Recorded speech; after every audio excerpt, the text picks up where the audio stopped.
हमें यह तो पढ़ाया जाता है कि लगभग 3 साल में भारत का संविधान बनाया गया, लगभग 300 लोगों ने मिलकर भारत का संविधान बनाया गया। हमें यह भी पढ़ाया जाता है कि बाबा साहब अंबेडकर ड्राफ्टिंग कमेटी के चेयरमैन थे। लेकिन हमें कभी यह नहीं बताया गया कि किन 10 देशों की नकल करके हमने संविधान बनाया। और यह तो कभी नहीं चर्चा हुई कि जिन 10 देशों की नकल करके भारत का संविधान बना, उन देशों ने किसकी नकल किया था। भारत का संविधान 10 देशों की नकल करके बना। उसमें पहला है यूके, दूसरा है अमेरिका, तीसरा है आयरलैंड, चौथा है कनाडा, पांचवा है ऑस्ट्रेलिया, छठवां है रूस, सातवां है जापान, फिर जर्मनी, अफ्रीका और फ्रांस। इन 10 देशों की नकल करके भारत का संविधान बना। लेकिन सवाल यह है, उन 10 देशों ने किसकी नकल किया था, क्योंकि उसके पहले तो कोई संविधान था ही नहीं। आपको जान के आश्चर्य होगा, जिन 10 देशों से हमने नकल किया है, उन 10 देशों ने अपना संविधान बनाने से पहले वेद को पढ़ा, उपनिषद को पढ़ा, महाभारत को पढ़ा और सबसे इंपॉर्टेंट उन्होंने मनुस्मृति को पढ़ा। America, Britain, Ireland, Canada, Australia, रूस, जापान, जर्मनी, अफ्रीका और फ्रांस का जो संविधान है उसमें 50% जो कंटेंट है वो मनुस्मृति से लिया गया। और हमारे देश में मनुस्मृति का अपमान भी किया जाता है। हमारे देश में मनुस्मृति बच्चों को पढ़ाई भी नहीं जाती। दुनिया के कई कॉन्स्टिट्यूशन एक्सपर्ट ने कहा कि Manusmriti is the first codified law of the world. कई लोगों ने कहा कि Manusmriti is the first codified law of the अर्थ। और हमारे यहां मनुस्मृति में क्या क्या लिखा हुआ है इसको कभी बताया नहीं। वर्मा, थाईलैंड, कंबोडिया, जावा, बाली, मिस्र, पर्शिया, ग्रीस, रोमन में मनुस्मृति को आज भी पूरे सम्मान के साथ देखा जाता है और वहां बहुत इस पर चर्चा होती है।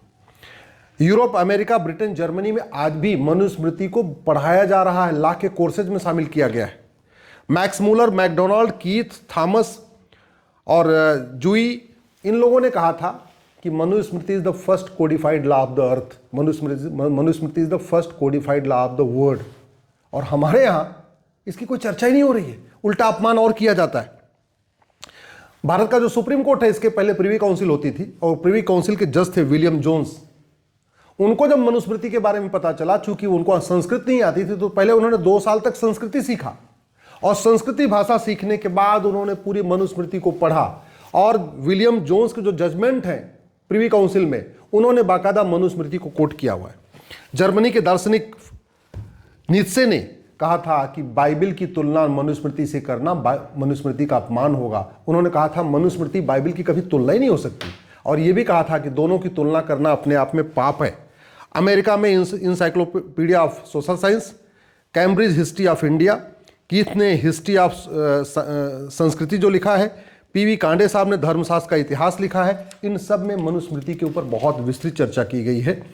मनुस्मृति पहला ऐसा ग्रंथ है जिसने कहा था कि जन्म के आधार पे भेदभाव नहीं हो सकता है। और बाकायदा श्लोक है, जन्मता जायते शूद्र कर्मणा द्विज उच्यते, कि जन्म के आधार सभी लोग जन्म से शूद्र होते हैं और कर्म के आधार पर उनका वर्ण बदल जाता है। यानी जो जैसा कर्म करेगा वैसा उसका वर्ण कहलाएगा। कोई ब्राह्मण कहलाएगा, कोई क्षत्रिय कहलाएगा, कोई वैश्य कहलाएगा, कोई दलित कहलाएगा। ये जन्म के आधार पर नहीं, कर्म के आधार पर कहलाएगा।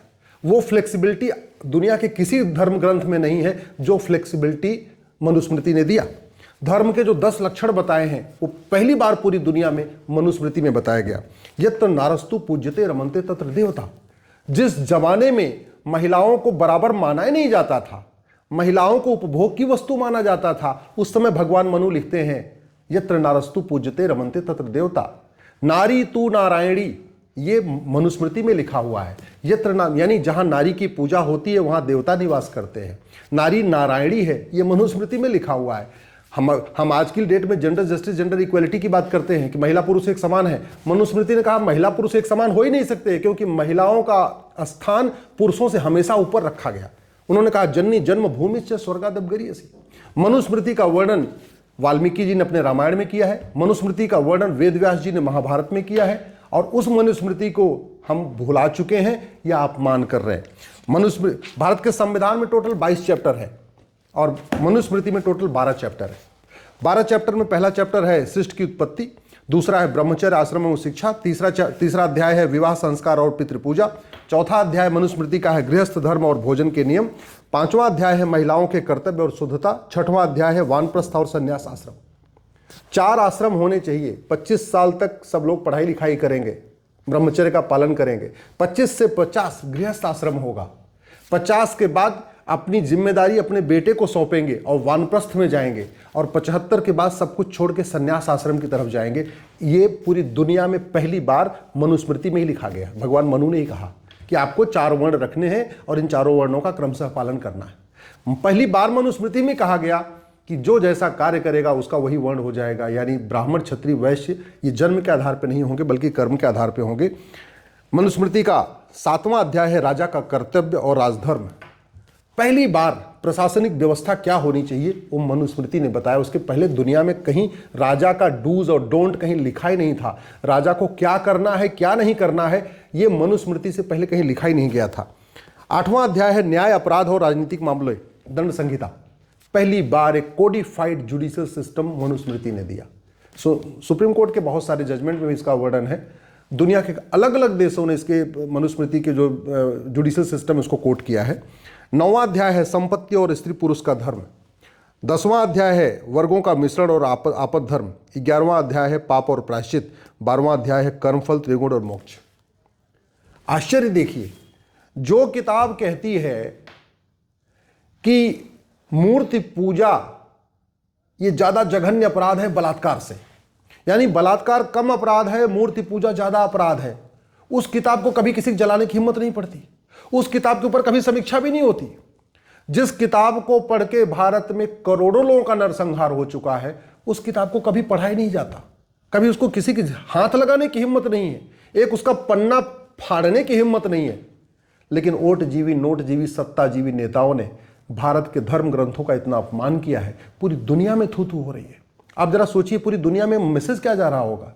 जिन देशों में मनुस्मृति को एक आइडियल ग्रंथ माना गया, चाहे वर्मा हो, थाईलैंड हो, कंबोडिया हो, जावा हो, मिस्र हो, पर्शिया हो, ग्रीस हो, रोमन हो, जिन देशों का संविधान मनुस्मृति को पढ़ के बनाया गया, America, Britain, Ireland, Canada, Australia, रूस, जापान, जर्मनी, अफ्रीका, फ्रांस, जब उस देश के लोग ये पढ़ते होंगे या वीडियो देखते होंगे कि भारत के अंदर मनुस्मृति को जलाया जा रहा है, तो मुझे लगता है हंसते होंगे। यहाँ के लोगों पे हंसते होते कितने बेवकूफ़ हैं, कितने। अच्छा, दिक्कत कहाँ से हुई है?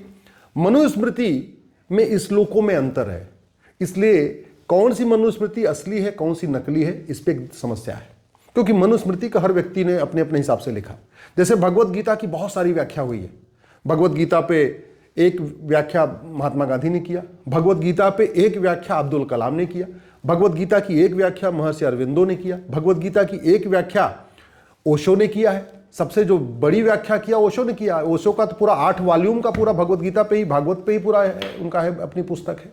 ऐसे मनुस्मृति के बारे में भी अलग अलग लोगों ने अपनी व्याख्या किया, और जिस हिसाब से कुछ मनुस्मृति में 2500 श्लोक पाए जाते हैं, कुछ मनुस्मृति में 2684 श्लोक पाए जाते हैं, कुछ मनुस्मृति में 2964 श्लोक पाए जाते हैं।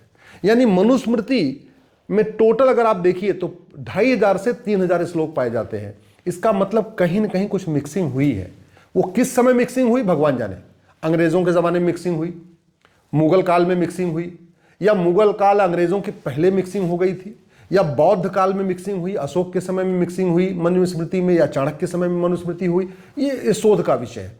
लेकिन कहीं ना कहीं मिक्सिंग हुई है, क्योंकि जैसे भगवत गीता के श्लोक फिक्स है, रामायण के, वाल्मीकि रामायण के श्लोक फिक्स है, रामचरितमानस की चौपाइयाँ फिक्स है, हाँ भाई इतनी चौपाइयाँ हैं, इतने श्लोक हैं।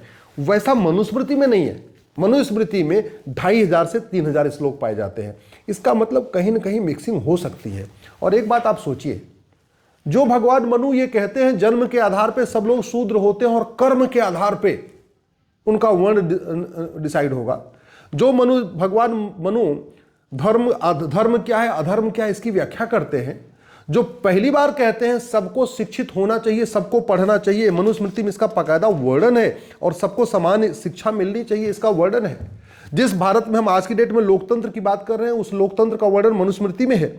सप्तांग राज्य का सिद्धांत मनुस्मृति में है। शासक को क्या करना है क्या नहीं करना है ये मनुस्मृति में है। और जिसमें सबसे ज्यादा सजा ब्राह्मणों को दी गई है।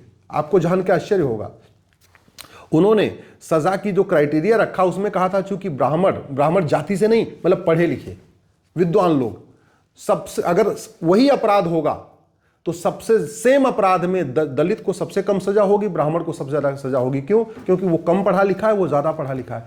जो उस मनुस्मृति में ये व्यवस्था है, उस मनुस्मृति को जलाया जा रहा है, अपमान किया जा रहा है, और लोग देख रहे हैं, बुद्धिजीवी शांत बैठे हुए हैं। इसलिए मैं कहता हूं अब समय आ चुका है, एक बार पूरे देश में मनुस्मृति पे चर्चा किया जाए, स्कूल में, कॉलेज में मनुस्मृति पे चर्चा किया जाए।